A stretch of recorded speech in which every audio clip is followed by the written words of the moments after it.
Hi everybody, welcome to my homestead and welcome to my channel. In this video, I want to go over an Ensign article called Missouri Myths because things in this article keep coming up over and over and over again. And that's okay because, not everybody is aware of this article, but I think that this is important to point out. Okay, so if you haven't already, please make sure to subscribe, like this video if you end up liking it, leave your comments and your thoughts below. And then I would really appreciate this if you shared this with people because it seems to me like there are many, many people that are not aware of this. And maybe this will kind of like straighten some things out in their minds. Okay, so please share this. It's important. Well, it's not that important, but it'd be nice. It'd be nice if we could fix this. So this comes from the April 1979 Ensign, Missouri Myths by Graham W. Doxey. The reason why I'm doing this, the reason why I'm doing this is because when I did that video about moving to the Midwest, I've mentioned that like a bunch of times on my channel, just because it was a good move for us, and I'm hoping that maybe I can be an answer to a prayer for somebody. People are trying to figure out, where they want to move. Hey, consider the Midwest. And I pointed out a bunch of places on Zillow and how cheap it is there, uh, especially like if you want property compared to if you're like trying to find something in Utah and Idaho. Well, anyway, several comments came in talking about how, well, you don't want to move there because it's going to be destroyed. Remember the yellow dog prophecy that um, you know, everything's going to be so desolate, you're not even going to be able to find a yellow dog to wag his tail. Well, yeah, I'm aware of that, but I'm also aware. I don't know. I don't know if I originally saw it here in this article or if there's like somewhere else that addresses it, but it talks about that. Okay, so I'm just going to go through this article. Let's read it together. I'm going to comment as I read it, and then let me know what you think afterwards. Missouri Myths by Graham W. Doxey. Missouri from the time of the settlement of Adamonte-Ammon has been a place dear to the saints' hearts, a place important in our history and important in our future. Um, Missouri happens to be where I went to basic training, by the way, so that's my special connection to it, and that wasn't so fun. But its vivid and turbulent history has produced myths. Okay, myths that sometimes parallel the prophecies of its future until it is difficult to untangle what the Lord has told us from things we've heard all our lives. Okay, now I don't know. There are other YouTubers.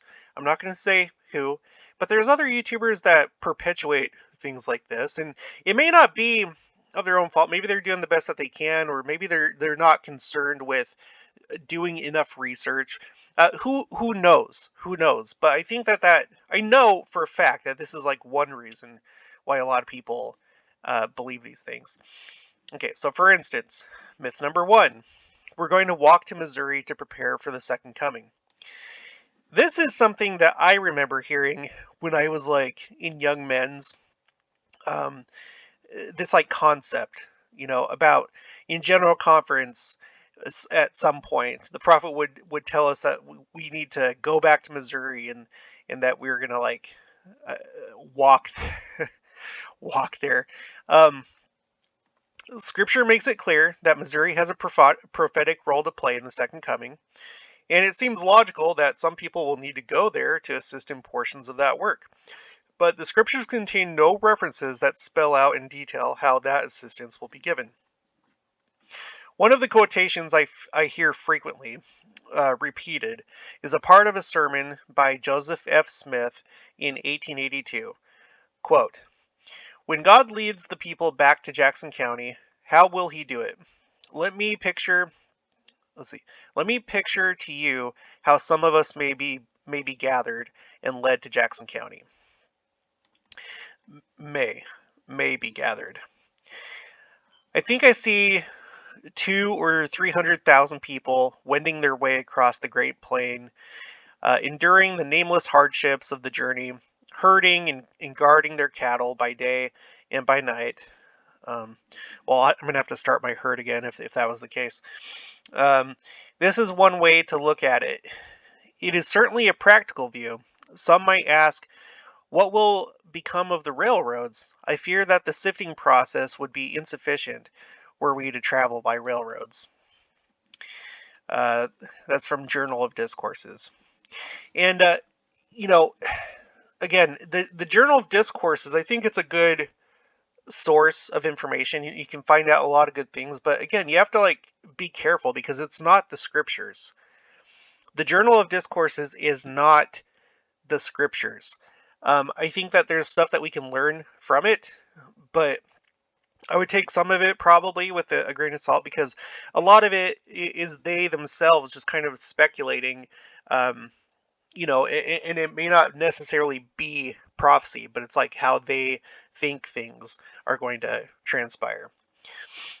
Okay, this is a vivid mental picture, but people frequently remember um, the picture and forget he said, some of us, quote unquote, some of us, and may be gathered. We should also keep in mind that he said this, quote, one way to look at it, end quote. Remembering also the perspective of 1882. So basically, this quote being a product of its times. From our perspective in 1979, and then certainly from ours in in 2022, it seems even less likely that we would sell our automobiles and herd cattle along our freeway systems. Well, but it's possible though, isn't it? Okay, but we simply have no scriptural information about who, if any, general church members will be called to go back in the means that they might use. The prophets of our day have not found it timely or necessary to speak on the matter. Now, see, this is a big thing right here.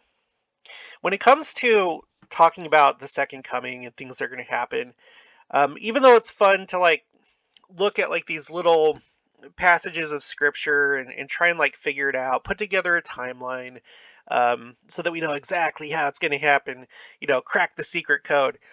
Um, if the prophets aren't really taught, or the prophet and the general authorities aren't really talking about it, maybe it's not the way we think it is. Maybe our interpretation is faulty. I don't hear a lot of talk from the general authorities about the 10 lost tribes in the center of the earth coming on a highway of ice, to the American continent. And then if they're not really talking about, I'm not saying that it's not going to happen, but I feel like it's probably kind of unlikely. I think that they do talk about the things that are gonna happen. Um, so I think we should be careful when we go outside what we hear them talking about, and there is plenty of material. There's plenty you can go on the church website, find all sorts of things, okay? But I just think that we should be careful those things that aren't really brought up that much because there might be a reason why they're not brought up that much. Maybe it's because the way that you interpret it is not really the right interpretation. So, okay, myth number 2, the entire church will be gathered to Missouri. The entire church will be gathered to Missouri. Here, recent prophets have been quite specific. President Spencer W. Kimball said in an October conference, 1978, quote, "We are building up the strength of Zion, her cords or stakes, throughout the world. Therefore we counsel our people to remain in their native lands and gather out the elect of God and teach them the ways of the Lord. Their temples are being built, and the saints will be blessed wherever they live in all the world." See, this is like another thing because there seems to be a school of thought out there that thinks that there's going to be massive civil war all throughout the United States, and so all the saints are going to have to go to Missouri because to New Jerusalem because no one will dare go against Jerusalem, and I think that that's a misinterpretation of the scripture. I really, really do. I think it tends to be more. Well, I guess I'd have to go and like read it again. So, but a lot of things I think are a lot more. Um, or a lot less spectacular in nature. And a lot of it has to do with, spiritual protection. Like it could include physical protection, but I think what people picture is like this protected city of Zion that's being protected by, you know, miraculous means and the armies of men trying to come up against it, but then they, get vaporized as they approach the city. I don't think that that's what's going to happen, So, um, anyway, let's just continue on. During the time of Joseph Smith and Brigham Young, it was essential for members of the church to gather to Zion. Back in those days, it was essential. You couldn't you couldn't stay, in West Virginia. There weren't enough people to have a branch in West Virginia. Maybe you could have made it work, but it wasn't going to happen. For their own spiritual and physical safety. Look at that. For their own spiritual and physical safety. But now that temples, welfare projects, educational facilities, genealogical research, libraries, and the blessing of a full church organization in stakes are available, this gathering is no longer required or wise. And although the church purchased some Clay County land last December, it was solely for investment purposes, not for other church use. At a general conference, President Harold B. Lee stressed the point made by Elder Bruce Harmon Conkey at the Mexico City Area Conference. The place of gathering for Mexican saints is in Mexico, and so it goes throughout the length and breadth of the whole world. Japan is for the Japanese. Korea is for the Koreans. Australia is for the Australians. Every nation is the gathering place for its own people. And well, no, I'm not okay. Of course, there will be special functions of the temple in Jackson County. Of course, because that's going to be like the headquarters. But worldwide gatherings of the saints to Missouri may not be necessary or desired. After all, the mission of members is to always share the gospel with the non-members who surround them throughout the world, and this activity will undoubtedly continue after the second coming. Elder Harold B. Lee further cautioned the saints in all lands to be guided by the current prophet, not by rumor. Okay, here you go. Listening to the modern prophet. This is something that Elder Rasband brought up in this devotional recently, um, just this last Sunday to the young adults, is listening to the current prophet.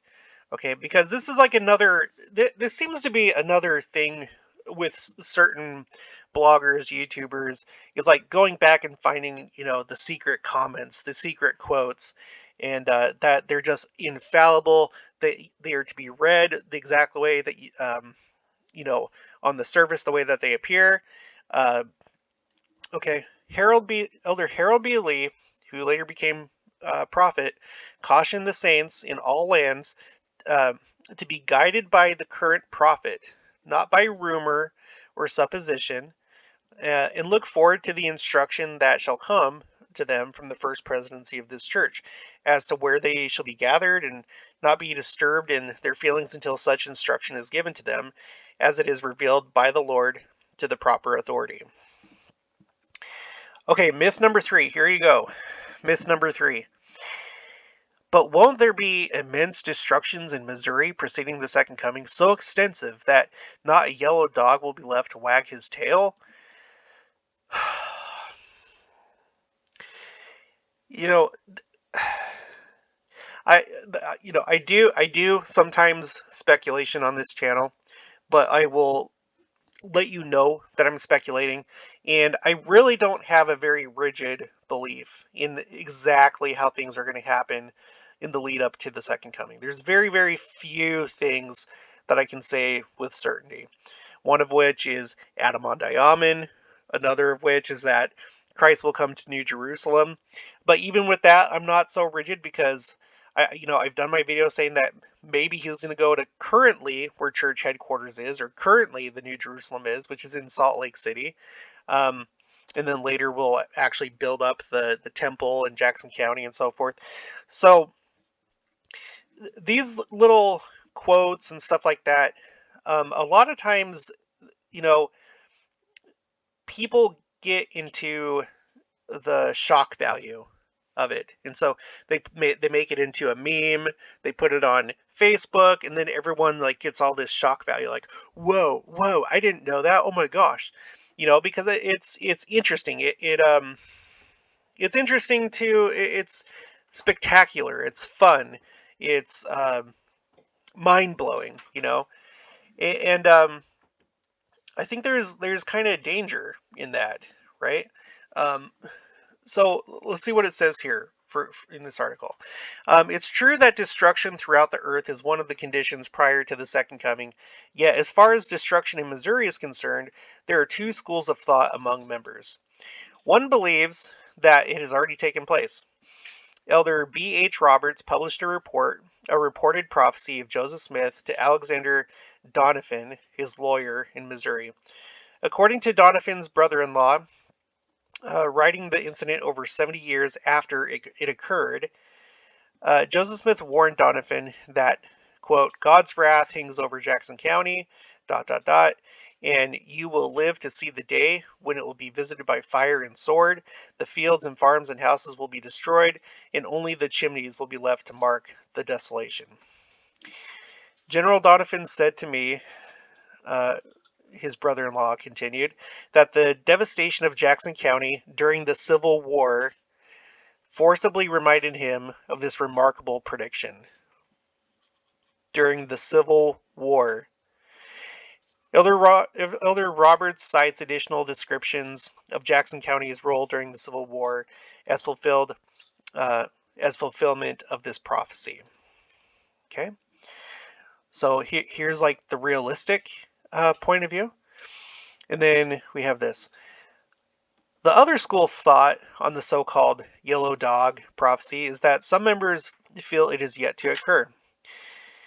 Well, back in 79, all these years later, this is still the case in 2022. However, a study of the supposed source of the prophecy is helpful. It seems to have originated in a conversation between Heber C. Kimball and Amanda H. Wilcox in Salt Lake City in May 1868. She reports him as saying, quote, the western boundaries of the state of Missouri will be swept so clean of its inhabitants that, as President Young tells us, when we return to that place, there will not be left so much as a yellow dog to wag his tail, end quote. There seem to be a number of questions about the authenticity of this account, since Heber C. Kimball was apparently in Provo, not Salt Lake, during the month of May. Also, no other record exists of Brigham Young making a similar statement. However, it is sufficiently similar to Joseph Smith's statements, except for the yellow dog, quote unquote, that someone may have remembered the original substance, but in the retelling allowed embellishment to creep in. And that right there is a problem as well. Embellishment. That's a problem that I see in that Jeremiah scripture where it talks about no longer are we going to be talking about the Exodus, but we're going to talk about the gathering in of the tribes. Every single time that somebody brings this up with me, they always insert the word more incredible, more miraculous, more what. You know what? Screw it. Let's go to the scripture right now. Scriptures. I've already pointed this out, but I want to do it again because it fits really nicely into this video. Jeremiah. I think it's in chapter 9. Let's see. Moses, no. Let's see. Maybe it's in 12.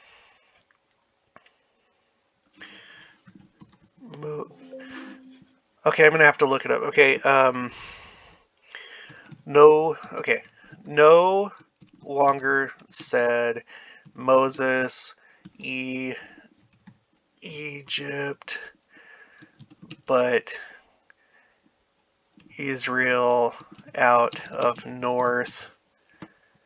Jeremiah 16. Okay. Moses. What? Moses. Okay, Jeremiah 16:14.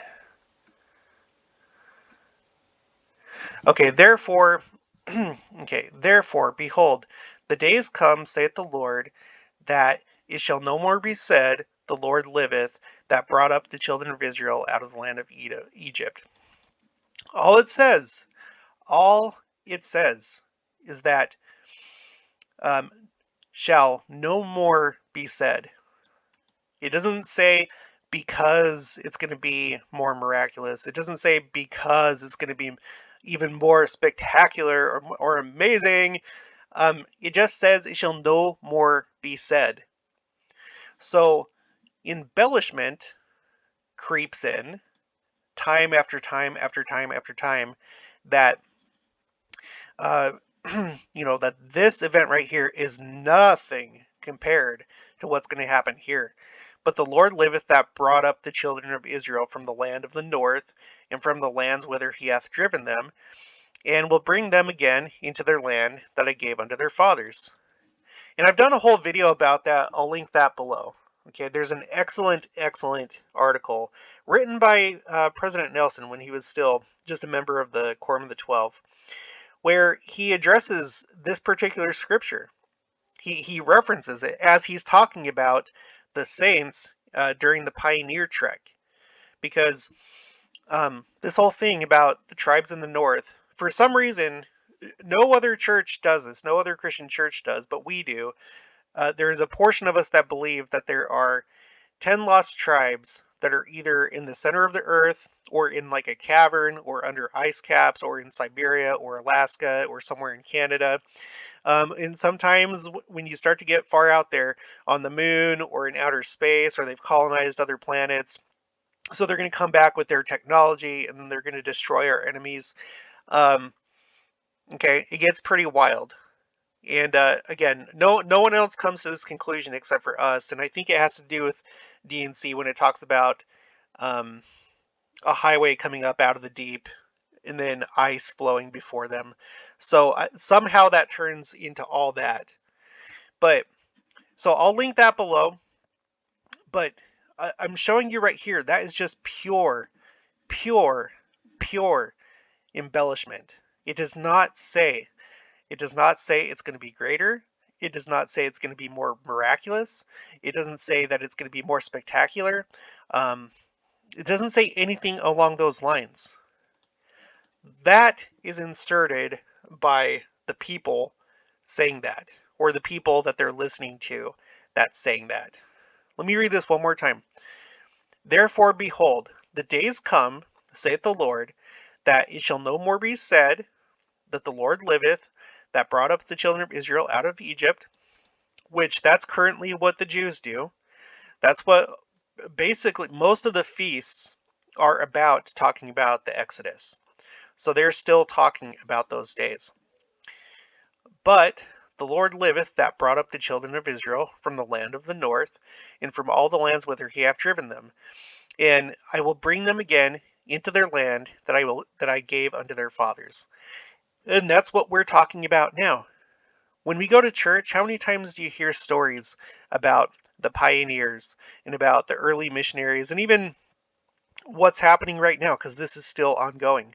We're going throughout the entire world finding scattered Israel. And when it says the land of the north, okay, there was a main body that went north, and this is that group that people believe is in one of these crazy places, but we know that north of Israel is Europe. You go up into Europe, and there's all sorts of indications that that's where the group went. There's an excellent Ensign article, once again, that talks about um, the linguistic trail, essentially names, and then times that European languages changed, where they had like an outside influence from Hebrew, and that's been documented, and it's especially in um, Germanic, well, like in Germany, in Germanic speaking languages, including English. And so, and it makes sense because that's essentially, especially in Britain, that's mostly where the early saints came from. And Joseph Smith was a pure Ephraimite. So anyway, let's just get back to this. Embellishment. This is a huge, huge, huge problem that I see in this community is embellishment. The above are only three of the myths associated with Missouri's prophetic future. Why did they arise? Well, one reason may be that early church members, disappointed in their efforts and suffering from their wrongs, welcomed statements describing their future success in Missouri. Another may be the word of mouth method of transmitting much information in the early church fostered the establishment of casual and possibly incorrectly heard remarks as doctrine. So basically, the telephone game.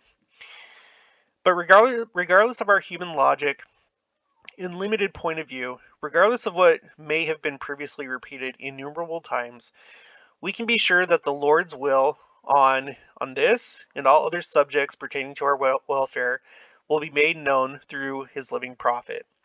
One thing we do know, there is no call to gather to Missouri.